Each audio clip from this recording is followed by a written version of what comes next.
Friends, welcome to EduClass for You. My name is Ayub and today I am going to teach you English grammar. વિદ્યાર્થી મિત્રો, આજના ગુજરાતી માધ્યમના વિદ્યાર્થીઓ માટેના online શૈક્ષણિક તાસમાં તમારા બધાનું સ્વાગત છે. વિદ્યાર્થી મિત્રો, આપણે ગયા તાસમાં સિમ્પલ પ્રેઝન્ટ ટેન્સની સામાન્ય જાણકારી, સામાન્ય સમજૂતી મેળવી હતી. સિમ્પલ પ્રેઝન્ટ ટેન્સનો ઉપયોગ આપણે ક્યારે કરી શકીએ? હવે આપણે સિમ્પલ પ્રેઝન્ટ ટેન્સમાં એનું ક્રિયાપદનું રૂપ કેવું હોય એના વિશે આપણે જાણીએ. તો વિદ્યાર્થી મિત્રો, સિમ્પલ પ્રેઝન્ટ ટેન્સની અંદર સામાન્ય રીતે બે પ્રકારના ક્રિયાપદનો ઉપયોગ કરવામાં આવે છે. જેમાં પહેલું છે ક્રિયાપદનું મૂળ રૂપ, જેને આપણે બેઝ ફોર્મ કહીએ છીએ. દાખલા તરીકે રીડ, ગો, કેરી વગેરે એ બેઝ ફોર્મ છે જે કર્તાની સાથે મૂકવામાં આવે છે. અને બીજું જે ક્રિયાપદ હોય છે એમાં ક્રિયાપદને SES કે IAS લાગેલું રૂપ મૂકવામાં આવે છે, જેમ કે રીડ્સ, ગોઝ, કેરીઝ વગેરે. જો કર્તા તરીકે આઈ, વી, યુ, ધે અથવા બહુવચન હોય તો ક્રિયાપદનું મૂળ રૂપ એટલે કે બેઝ ફોર્મ લગાવીને વાક્ય રચના બનાવવાની હોય છે. અને જો કર્તા તરીકે હી હોય, શી, ઇટ, વન હોય, કોઈ વ્યક્તિનું નામ હોય જેમ કે અર્શ હોય, અક્ષા હોય, મિસ્ટર જાહિદ હોય, શેરીલ હોય વગેરે જેવા નામો હોય, અથવા કોઈ વ્યક્તિનો વ્યવસાય દર્શાયેલો હોય, ફાર્મર, ડોક્ટર, પોલીસમેન, ટીચર વગેરે, અથવા ત્રીજો પુરુષ એક વચનનો કરતા હોય તો ક્રિયાપદને SES કે IAS લાગેલું રૂપ મૂકવું પડે છે. હવે વિદ્યાર્થી મિત્રો, આપણને મનમાં એક પ્રશ્ન થાય કે એસ ક્યારે લાગે, ES ક્યારે લાગે અને IAS ક્યારે લાગે? તો જોઈએ, સામાન્ય રીતે બેઝ ફોર્મની પાછળ, મુખ્ય ક્રિયાપદની પાછળ એસ લાગે છે. જેમ કે રીડ, એના પાછળ એસ લાગીને રીડ્સ થયું. વર્ક, વર્કના પાછળ એસ લાગીને વર્ક્સ થાય. ઇટ, ઇટના પાછળ એસ લાગીને ઇટ્સ થાય.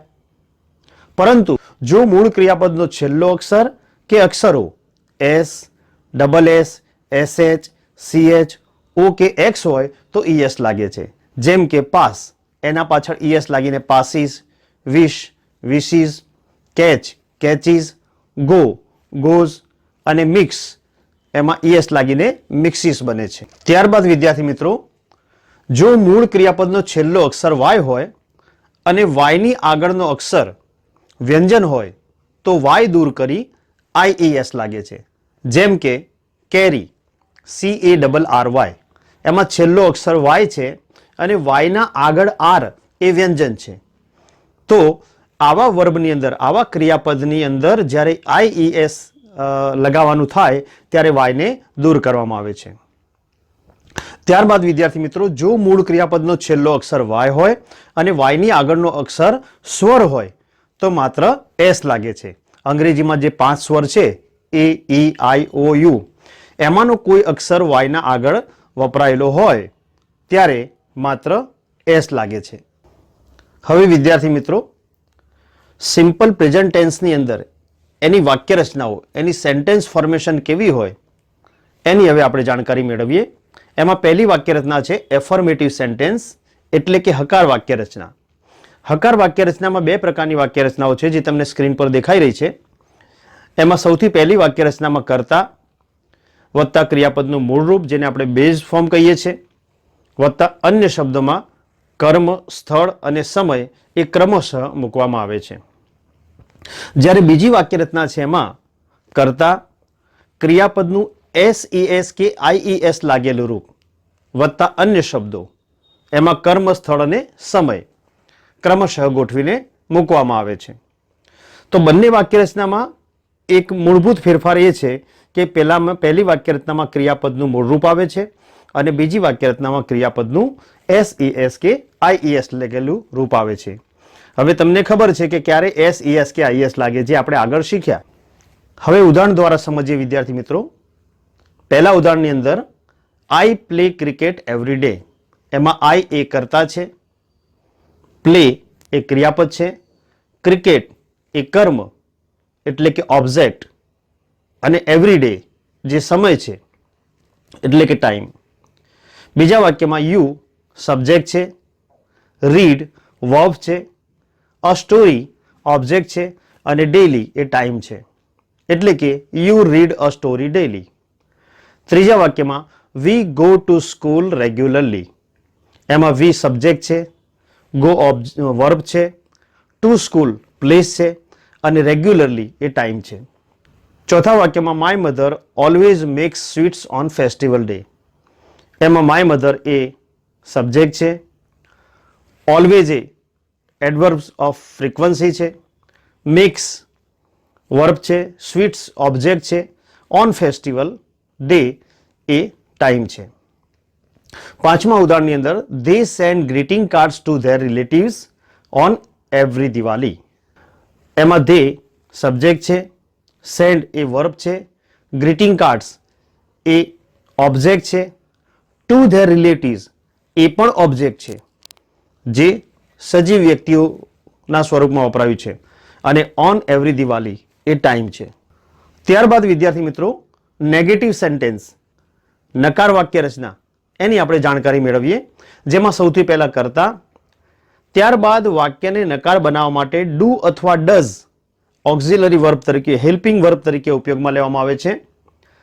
ત્યારબાદ નોટ મૂકવામાં આવે છે, પછી ક્રિયાપદનું મૂળરૂપ મુકાય છે અને અન્ય શબ્દો મૂકવામાં આવે છે. દાખલા તરીકે આઈ એ સબ્જેક્ટ છે, ડુ નોટ એમાં ડુ એ હેલ્પિંગ વર્બ છે, વાક્યને નકાર બનાવવા માટે નોટનો ઉપયોગ થયો છે. પ્લે એ વર્બ છે, ચેસ એ ઓબ્જેક્ટ છે અને એવરી ડે ટાઈમ છે. બીજા વાક્યમાં you do not read a magazine daily. ત્રીજું ઉદાહરણ છે વિદ્યાર્થી મિત્રો we do not go to library regularly. ચોથા વાક્યમાં સ્મિતા ડઝ નોટ અથવા ડઝન્ટ એનું શોર્ટ ફોર્મ ડઝ નોટનું શોર્ટ ફોર્મ ડુ નોટનું શોર્ટ ફોર્મ ડોન્ટ થાય, એવી રીતે અહીંયા ડઝ નોટનું શોર્ટ ફોર્મ ડઝન્ટ મૂકેલું છે. તો Smita doesn't work on Sunday. અને પાંચમા ઉદાહરણમાં they do not send greeting cards to their relatives on festivals. તો આ રીતે વિદ્યાર્થી મિત્રો આજના તાસમાં આપણે સિમ્પલ પ્રેઝન્ટ ટેન્સનું વર્બ ફોર્મ, એનું ક્રિયાપદનું રૂપ કેવું હોય અને એફર્મેટિવ અને નેગેટિવ સેન્ટેન્સ પેટર્ન, હકાર અને નકાર વાક્ય રચનાની ઉદાહરણ સહિત જાણકારી મેળવી. આશા રાખું કે તમને આ વિડીયોમાં સમજ પડી હશે.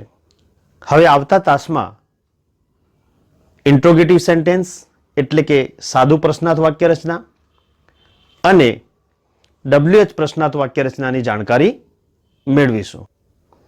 તમારો ખૂબ